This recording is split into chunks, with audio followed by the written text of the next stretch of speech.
জীবনে সমস্যায় সমস্যা, সমস্যার সমাধান নেই। এবার সবার মনে প্রশ্ন হচ্ছে কী সেই সমস্যা, তাহলে বলি কী সমস্যা। মনে মনে ভাবি ভিডিও বানাবো না, হ্যাঁ, তখন মনের আত্মা জেগে ওঠে, বলে মেয়ে ওঠ, ভিডিও বানা। ঠিক আছে, ভিডিও যদি বানালাম, পাড়াপড়শির সমস্যা, তাদের নানান রকম আত্মীয়, নানান রকম কথা, হ্যাঁ, ভিডিও বানাচ্ছে, নাচ করছে, গান করছে, ঠিক আছে, ভালো কথা। আরে বাবা, আমি বলি, আমরা যখন ছোট ছিলাম এই প্ল্যাটফর্মটা পাইনি, তখন সোশ্যাল মিডিয়া, অনলাইন ভিডিও বানানো এগুলো ছিল না। আমরা এটা পেয়েছি দেরি করে, ঠিক আছে। তো এখন দেরি করে পেলেও এখন যদি একটু বানালাম তাতে কি এসে যায়, ঠিক আছে। ভিডিও বানালাম না, ভিডিও না বানিয়ে যদি পাড়াপড়শির সাথে একটু গল্প, বসে গল্প হয়, তাতেও সমালোচনা, লোকের নানা রকম কথা, হ্যাঁ, বসে বসে শুধু লোকের আলোচনা, পরনিন্দা, পরচর্চা, ঠিক আছে।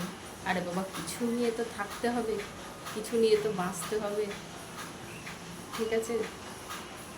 তো এত খাটাখাটনি করে যখন একটা কন্টেন্ট রেডি করছি, যে কোনো সোশ্যাল মিডিয়া যেখানেই হোক দিচ্ছি, তাতে কপিরাইট।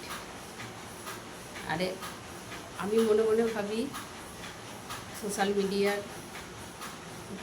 মালিকগণ, তাদের নজর কি আমার উপরেই থাকে? কপিরাইট না তো সমালোচনা, না তো একটা কন্টেন্ট রেডি করতে কতটা খাটতে হয়। নিজে যখন করছি এখন তো বুঝছি, তবু দিই। তো এখন বলেছে 3 মিনিটের ভিডিও দিতে, এই তো কেবল 6 মাস মতো হলো কাজ, একটু একটু ফটো পোস্ট হচ্ছে, রিল হচ্ছে, এগুলো হচ্ছে। তো 3 মিনিটের ভিডিও, লং ভিডিও কী দিব, তাতে লাইভ আছে, ঠিক আছে। ভেবে পাচ্ছি না, এত এদিকে সমস্যা, ভিডিও বানানোর সমস্যা, চারিদিকে সমস্যায় সমস্যা, আমার মনে সমস্যার সমাধান নয়। এখন ভিডিও বানাচ্ছি আর ঘড়ির দিকে তাকাচ্ছি, ভাবছি এই 3 মিনিট বুঝে গেছে।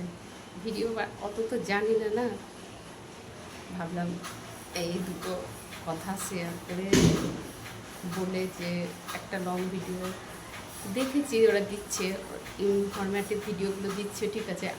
আমরা ইনফরমেটিভ, আমাদের তো কোনো নলেজই নেই, আমরা কী দিব।